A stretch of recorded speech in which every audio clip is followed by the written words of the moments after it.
This is the video demonstration for Lab 4 Arithmetic Logic Unit. In this lab, two sets of 4-bit inputs.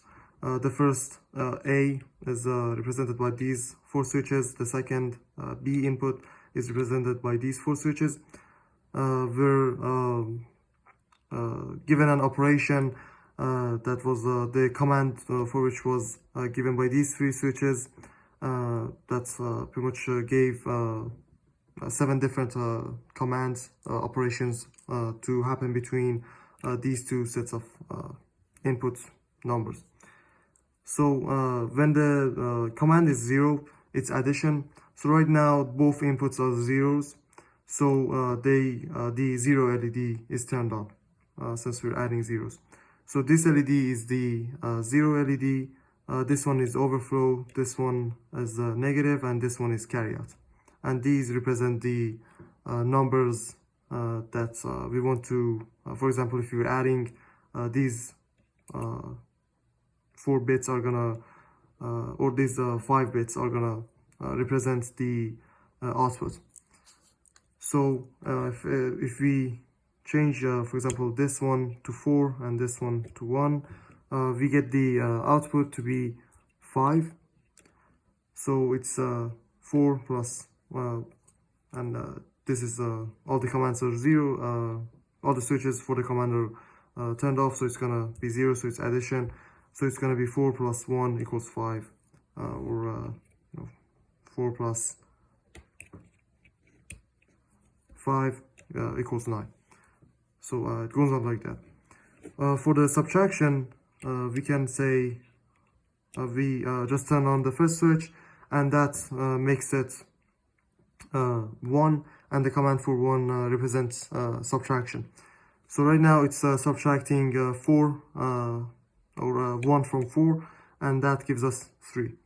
And if we make the B number bigger, it's gonna make it, it's gonna show that it's negative. This LED represents the negative, that the number is negative, and this represents that it's negative 1, or it's the second, or the 2's complement of 1, which is the answer for subtracting 5 from 4.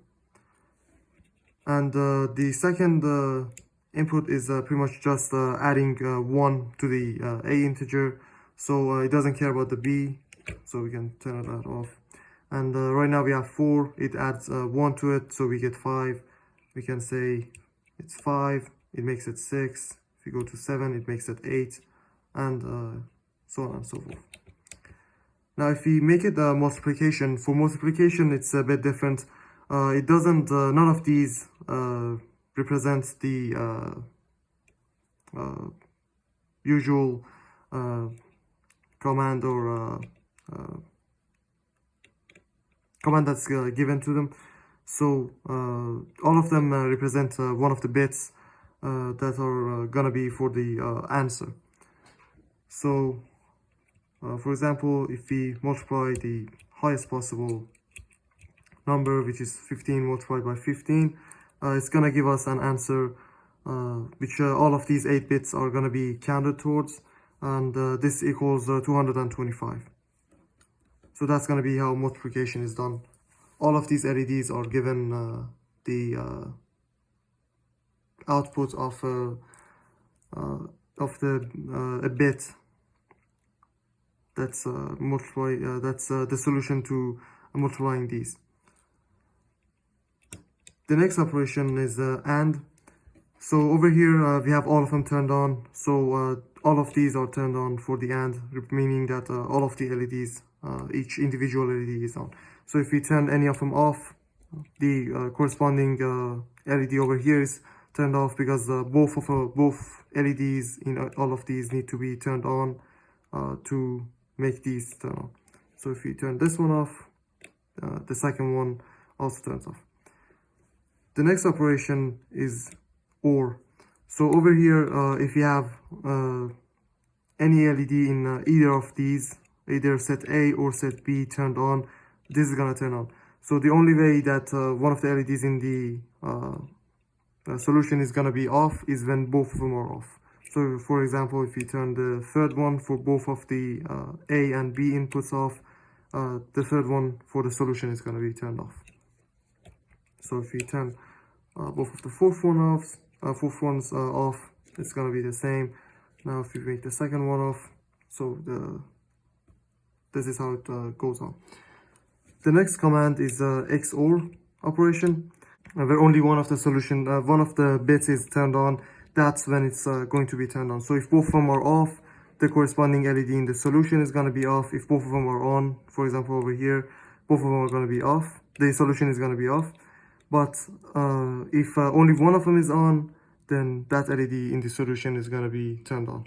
So if we only turn this one on, then over here it turns on. But if we turn on the third for B, then it turns off. And the third and the seventh command is NOT.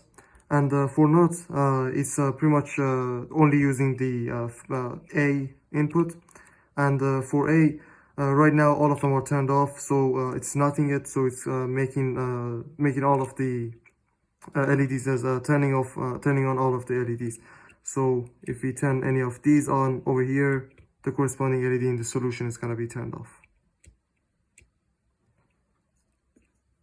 And that's pretty much how the whole command and inputs go together in the ALU.